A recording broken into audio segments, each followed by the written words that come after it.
Wala naman akong masamang intensyon sa'yo. Gusto ko lang naman ay konting attention mo. Really? Really? Are you crazy?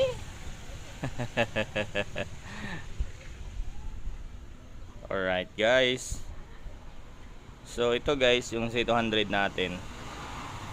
Marami pa rin nagtatanong kung kailan ito tatakbo at marami din mga gustong sumubok na mga bago nating mga followers na taga dito lang din sa South Thailand.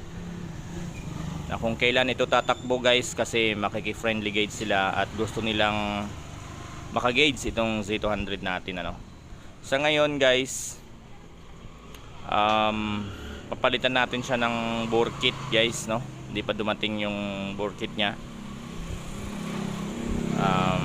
Kasi mayroong parang may damage na tong nakakabit sa kanya na piston So not in good condition sa ngayon. So kailangan nating i-refresh yung Z200 na to para at least kahit maiwan sa mga company stock or company sealed na Raider FI, at least makabuntot man lang dahil sa sobrang bigat pa naman ng motor na to. Napakabigat kasi nito guys, yung mismong niya, chassis niya, ang lalaki ng mga chassis, ang bigat niya talaga pagka ang bala ko dito guys sa susunod siguro pag nagkaroon ng ng budget,